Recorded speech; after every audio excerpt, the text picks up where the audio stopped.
Hi there, Leo, and thank you for being here with me today. So we're going to be looking at your relationships, the energies, whether you are in contact or in separation. It's something that we're going to figure out, well, that I'm going to figure out because I don't know. Once I take the tarot out, we're going to start off with some oracle cards first.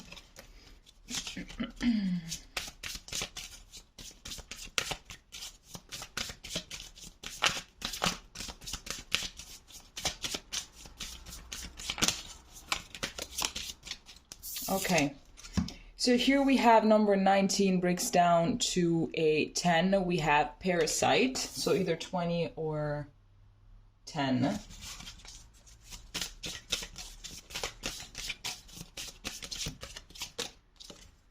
And then here we have anger and chains. Number 29 breaks down to an 11. Okay, so this is already quite intense. Let's see what this deck has for us.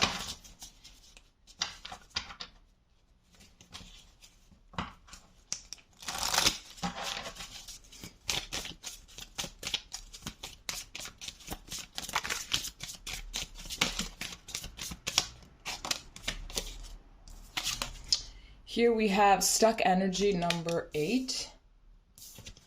And here we have loss with number 2. Wow. Okay. So this is already quite intense, to be honest. I'm getting like a lot of 10 of Wands energy. I'm getting someone that you've been trying to get rid of, but couldn't, you know? I'm getting some codependency. I'm getting you trying to just kind of leave the relationship sometimes, you know, maybe when you really couldn't do it anymore. When the conflict was just getting too much, when this person started treating you even worse and worse, and it's like, oh my gosh, like, you know what, I'm done, I don't want anything to do with you anymore, but they would leech onto you. It's like, in that exact moment when they felt like they were going to lose you for good, it's like they would kind of flip a switch, and in that moment, it's like they would show you exactly how much they felt for you, and all of their love, they would like show it with words and everything. So it's like, in a way, they always had this way of making you come back around one way or the other, or to stay, you know, one way or the other. And it's like you could never get rid of them. I think that at some point you felt, or you feel like there's no going back. It's like, okay, am I stuck forever with this person or something? Because I really cannot get rid of them. But I feel like there's a lot of resentment here. There's definitely a lot of resentment. There's this feeling of being in a cage and not being able to move forward. I think that maybe you're blaming this person a lot for a lot of things. Remember that you have the choice to do whatever it is that you want to do, no matter how they act, no matter anything. So even if you do at some point, you're like, you know what, I want nothing to do with you anymore, I'm leaving. And let's say that they manage to kind of keep you around. Is it them that they're succeeding in that? Or is it, you know, that perhaps you're scared to leave this person for one reason or the other? Let's see what the tarot has for us.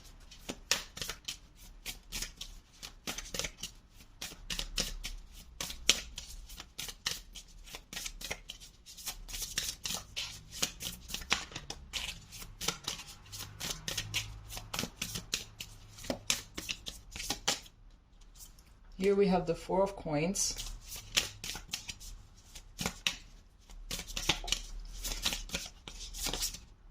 Here we have the King of Coins. Oh, discs actually is in this deck, is discs.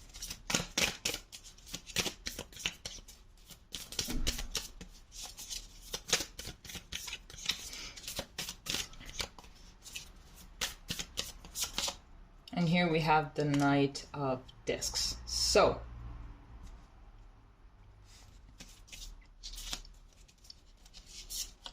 we have the 4 of Swords at the back of the deck. I am getting that this is possibly a no contact situation, or maybe you just decided to take some time apart.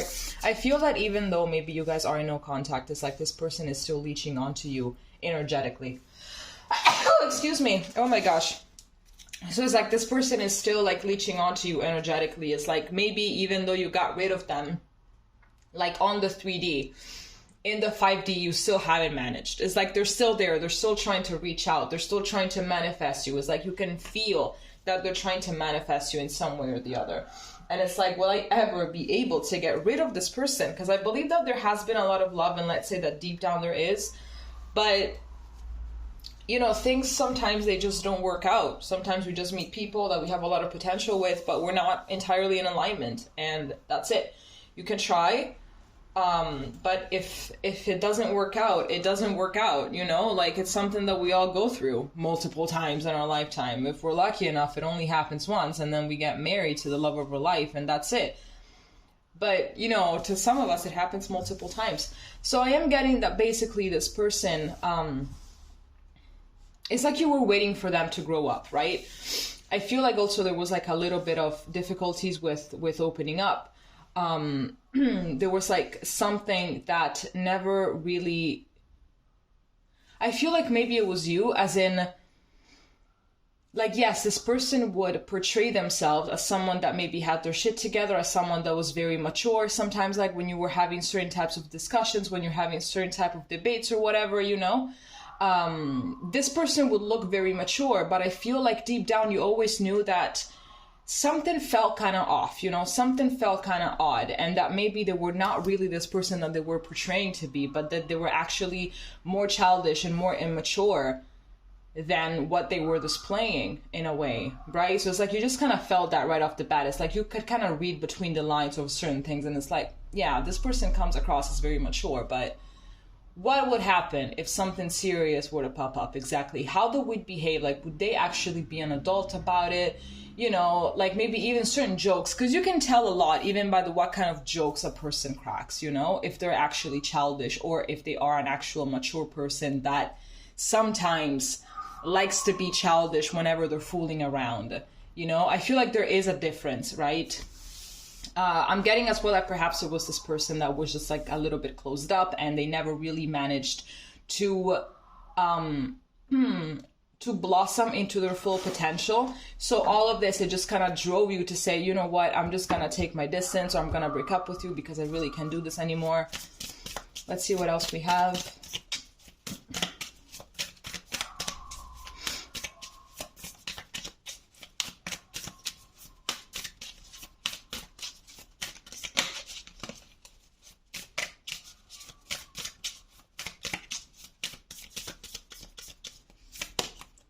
Here we have the High Priestess.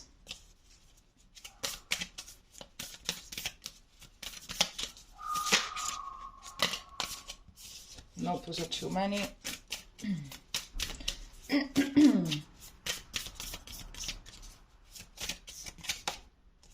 Here we have the Moon. Here we have the Fool. A lot of major arcana. And here we have the 10 of, it's not cups in this deck.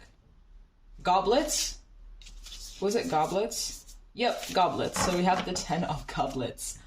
Okay, so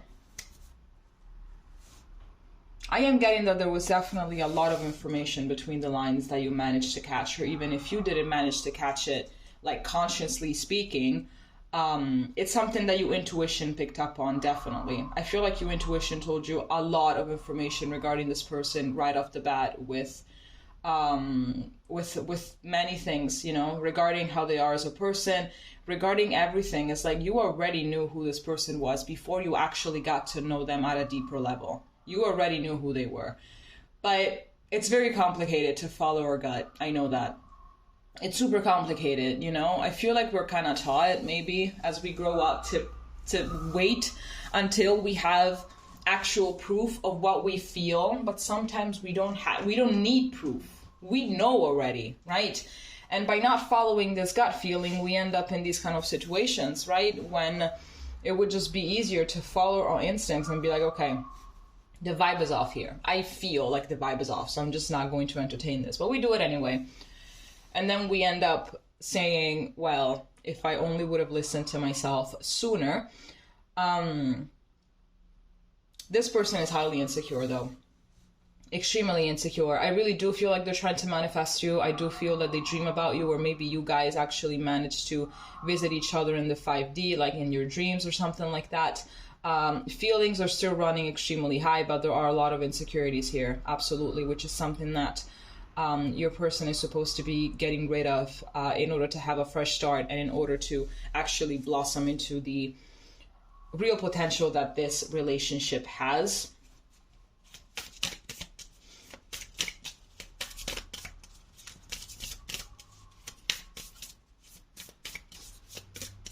I'm getting that this person might feel less than.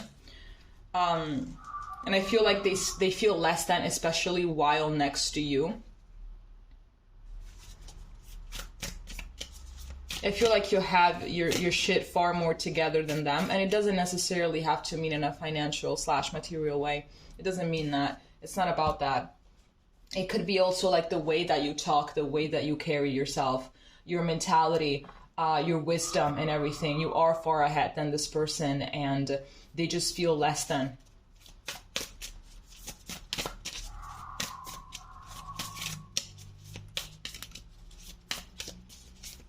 I feel like maybe also in certain ways they kind of punished you.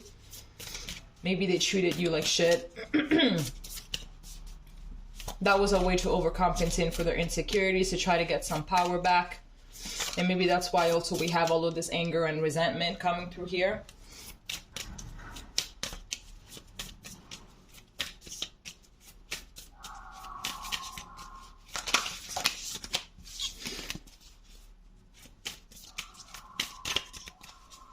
Okay, here we have the Nine of Wands.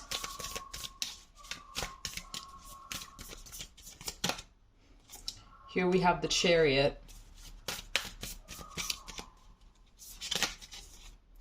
Here we have the Knight of Swords. And here we have the Tower. If only communication would have been a little bit more vulnerable, if only communication even now would be a little bit more vulnerable, it would definitely be better now, wouldn't it? We have, what is this? Okay. That definitely would have been the way to move forward. If only your person, instead of like shouting at you awful things, shouting or just like treating you badly or whatever, they would have just been vulnerable, you know, and actually recognize what lies behind all of that anger and behind all of that, you know, painting you like an enemy. It would have been easier to solve. Because I am getting that there is quite some bad energy between you guys, to be honest with you. But like behind the scenes of all of this, I believe that there is love and there is this disappointment regarding the fact that the relationship didn't go well, you know, or that the relationship is not going well. There's a lot of defensiveness here, and that is why this is so stuck. This is why this never really managed to move forward, because there's a lot of defensiveness. I feel like there is a little bit of power struggle, even if you didn't really want to engage in any kind of power struggle. You just wanted to move forward and to just, you know, settle down and spend your life with someone, you know. To some people, they have different priorities, and that is to feel at the top, you know, even if it means that they have to go against the person that they love. As long as they feel like they are powerful, like they are worthy, they don't care who it is that they're stepping on, right? So I feel like perhaps this relationship also started a little bit too quickly. It's like, as your intuition, as you were trying to figure out who this person was, you were already in the middle of all of it. Maybe it's because like you got carried away by this person. Maybe they're the ones that set the pace. And suddenly you found yourself in something bigger than you, and you're like, okay, I guess that there's no really turning back now. Like, yeah, sure, I like you, so let's just see where this goes. But I'm getting definitely that this relationship has triggered the both of you a lot. I feel like it was a way to kind of dismantle everything that you're both supposed to be letting go of, definitely. Here at the back of the deck, we have what I believe to be the Page of Cups. Exactly, so that's what the valet is in this deck, is the Page of Cups. There is a lot of emotional immaturity here, and you know it. But to be honest with you, I feel like there's not really that much of a turning back, because all of this bad energy is exhausting. It's tiring. And it's like, do you really want to go back to that? All right, Leo, that is all that I have for you. If it made sense, please let me know. and we're going to be seeing each other next time. Okay? Bye-bye.